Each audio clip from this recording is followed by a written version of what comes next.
Hi, boys and girls. We're back at Social Studies. I love social studies. We are already starting Chapter 6, Lesson 1 today. You're going to be watching and listening to Chapter 6, Lesson 1, and then when we're done, you're going to complete the assignment on slide number 7.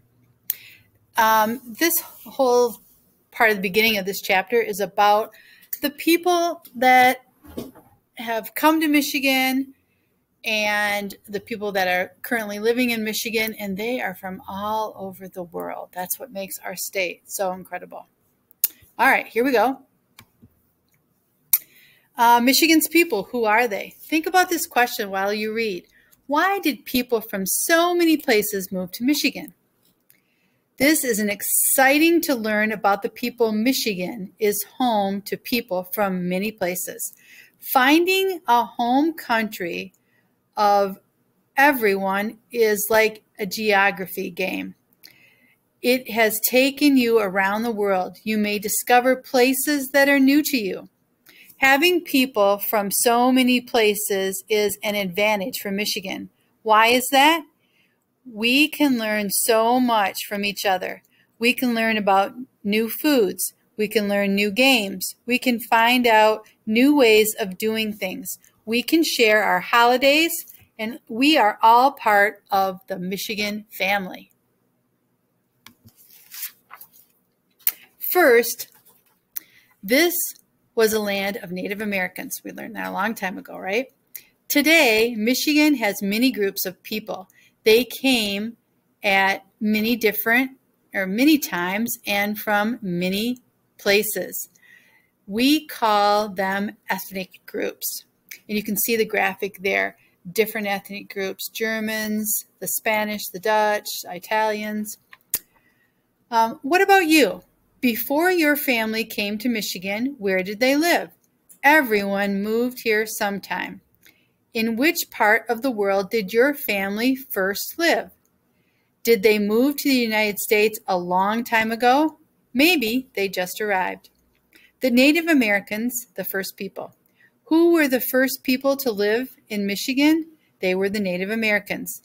They still live here. They did not disappear long ago. They were not all forced to move away. Today, they live and work much as everyone else. They may be teachers, computer programmers, or home builders. If you sit next to a Native American at a ball game, you might not know it. They may look much like any other person. Native Americans do wear special clothes and headdresses for powwows. They do this to help keep their history alive. They do the dances just like they did long ago. Some may beat on drums and others sing their old songs. Some learn to speak their native languages. They do this so their culture will not be forgotten. Meet some Native Americans. Meet Christine and Dakota. They live in Petoskey. They each enjoy doing Native American dances at powwows. A powwow is a special event. It is a time to renew the spirit of the tribe. It is a time to help keep their culture alive. A powwow is a large meeting for many families. It has sacred ceremonies, dances, songs, and food. In some ways, it's like a family reunion. At a powwow, each dance has a special meaning. Christine does a woman's dance. It is called the Southern Women's Traditional Dance. This dance represents the heartbeat of the Native American culture. A shawl Christine wears stands for the warmth women give or have for their young. It stands for the caring they gave to their elders, or the oldest of people. And there's our picture of the two Native American children on that page. Dakota does the grass dance. These dancers are the first at the meeting ground. They stamp down the long grass so it's easier for the rest of the tribe. The dancers sway to imitate the long grass blowing in the wind. All male dancers wear a headdress. These are made of things from animals and birds. Horsehair, porcupine, quills, and feathers may be used. There are different styles for each dance. A headdress is worn to honor animals and birds. Native Americans have strong feelings about animals and birds. They have a tie with them. This tie goes way back to the time of creation. The animals and birds were thought of as brothers. They are honored whenever possible. This may be done through dance and art. Animal and bird designs are often seen in Native American art. Shirley Brucker. Meet Shirley Brucker. She shares two cultures. Her mother was Ottawa and her father was German. Shirley lives in Coldwater with her husband. She has her own business there. It is called the Moon Bear Pottery. Shirley is an artist who makes things from clay. She also teaches children. She tells them about Native American art and heritage. Shirley thinks about her heritage as she works. Her pots have Native American designs. She often writes stories for each piece. The stories tell what the art means. She has won many awards for her work. Where will you find Native Americans in Michigan? Where do they live? Each county has some, but Wayne County has the most. It is true for a number of groups since the county has the most people.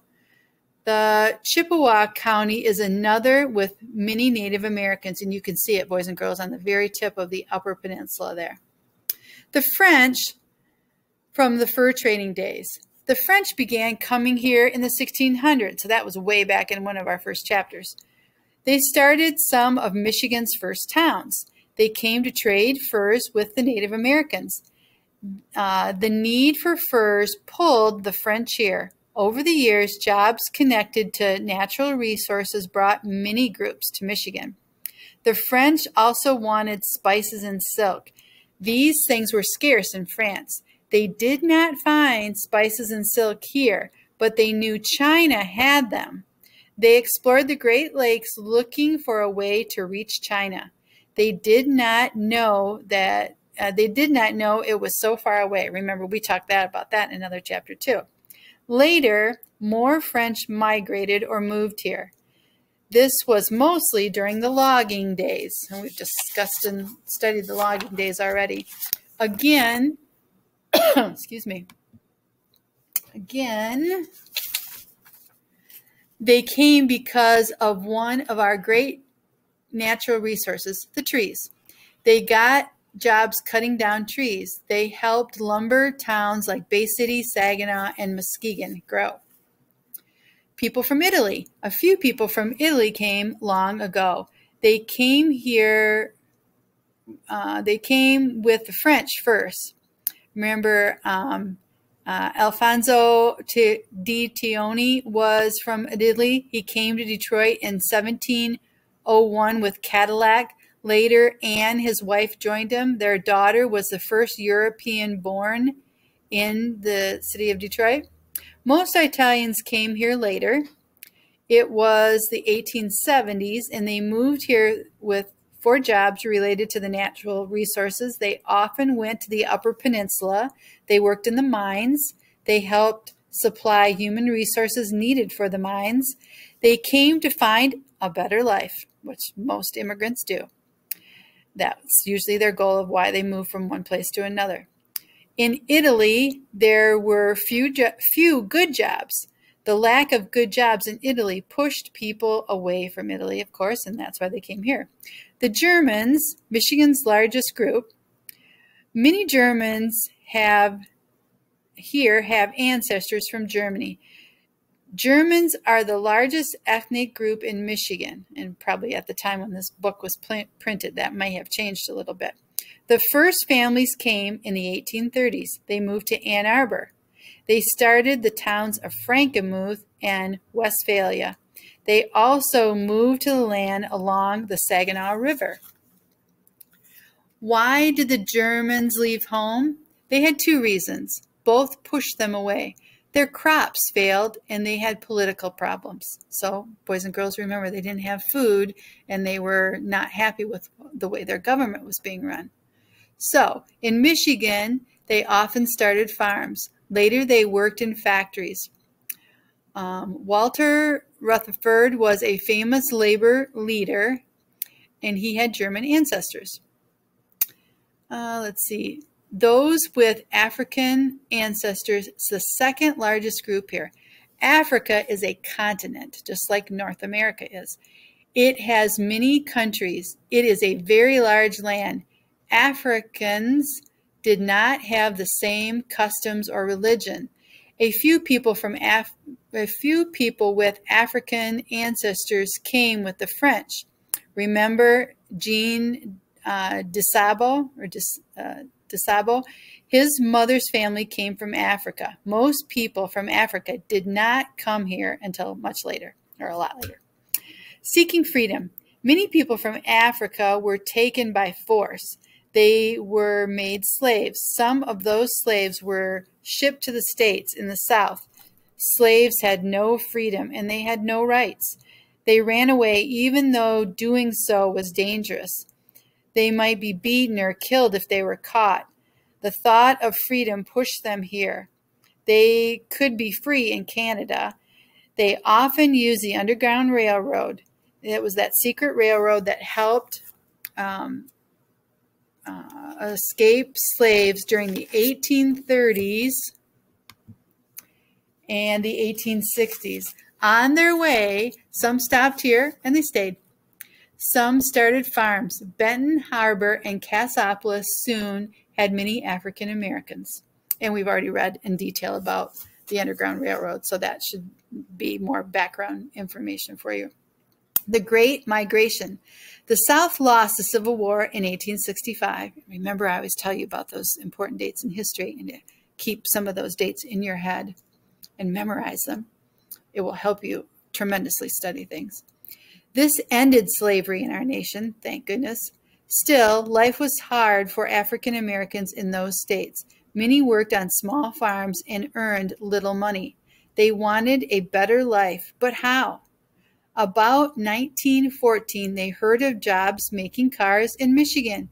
They heard Henry Ford would pay $5 a day.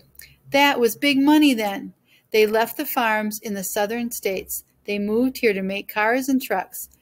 So many people moved north at that time in history, and it was called the Great Migration. Leaders in Michigan. We have many African Americans who are leaders in our state. They may be teachers. Some own businesses. Others are lawyers. You may find them as lawmakers or judges. Several have become mayors. Dennis Archer. It takes hard work to become a leader. Ask Dennis Archer. He knows. When he was a boy, he worked wherever he could. He washed dishes. He swept floors. Over the years, his jobs have really changed. He was a teacher and then a lawyer.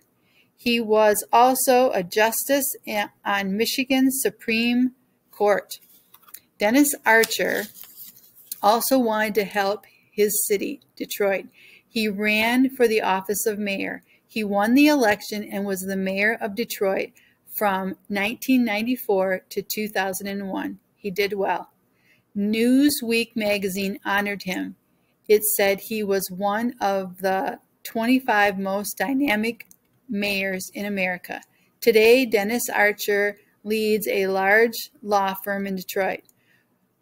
For a time, he was the president of the largest association of lawyers in our country. That was a great honor. People wonder if Dennis Archer will run for governor someday. Well, he never has, but that would have been very interesting. Okay, boys and girls, there's a lot of information. You should probably go back and reread some of these slides silently to yourself. Lots of questions today. Name the 2 European groups in Michigan. What's the largest ethnic group? If a person migrates, What is he or she doing? Which group often passed through Michigan to get on their way to Canada? What two cultures is Shirley? What does the word heritage mean? What are 3 jobs that adults are doing now? What was the Great Migration? What year did it start? And what pulled people to Michigan? Okay, lots of questions. I know you can do this. That's all for now.